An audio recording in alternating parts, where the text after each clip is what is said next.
Steel plant ఘటన చాలా బాధాకరం. అంత బాధాకరం జరిగిన ఘటన జరిగితే నారా లోకేష్ కానీ పవన్ కళ్యాణ్ కానీ అక్కడికి వెళ్ళినప్పుడు బాధితుల్ని ధైర్యం చెప్పాలి. అదేవిధంగా ప్రభుత్వం తరపున మేము మీకు అండగా ఉంటాము అని వాళ్ళని ఇబ్బంది లేకుండా చూసుకునే విధంగా మాట్లాడాలి. అలా కాకుండా ఇష్టం వచ్చినట్టు అక్కడ కార్మికులు వాళ్ళ ఇబ్బందులు చెప్తుంటే బాధ్యత లేకుండా, అదేవిధంగా కేంద్ర ప్రభుత్వంతో అంటకాగుతూ బాధ్యత లేకుండా బాధ్యత రాహిత్యంగా మాట్లాడడం అనేది చాలా బాధాకరం. ఎందుకంటే తప్పించుకునే మాటలు ఇవన్నీ కూడా లోకేష్ కానీ పవన్ కళ్యాణ్ కానీ తప్పించుకునే మాటలు. మీరు కేంద్ర ప్రభుత్వంలో ఉన్నప్పుడు అక్కడ మీడియా వాళ్ళు కూడా అడుగుతున్నారు, టెక్నికల్గా సరిగ్గా వారికి అవగాహన లేని వాళ్ళు మీరు ఎందుకు పెట్టారంటే సరేదన్న సమాధానం చెప్పక మాకు దీని మీద అనుభవం లేదు. అనుభవం లేని నువ్వు డిప్యూటీ సీఎం దేనికి పనికిరానా? నువ్వు అనుభవం లేనప్పుడు డిప్యూటీ సీఎం ఎందుకు తీసుకున్నావు?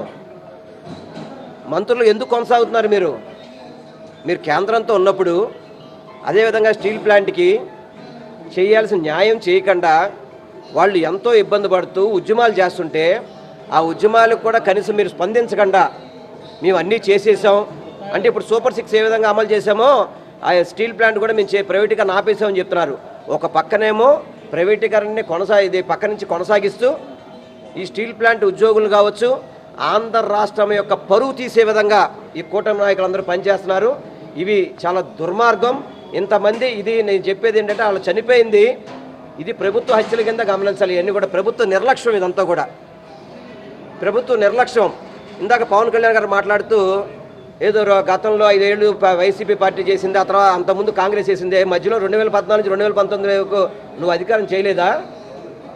నువ్వు కూటమితో ఎప్పుడు కూడా కలిసే ఉన్నావు కదా, నువ్వు నీకు బాధ్యత లేదా?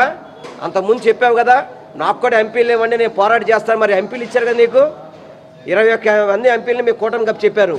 ఏం చేశారు? మీరు పొట్టను పెట్టుకున్నారు, కార్మికుల ప్రాణాలు పొట్టను పెట్టుకున్నారు.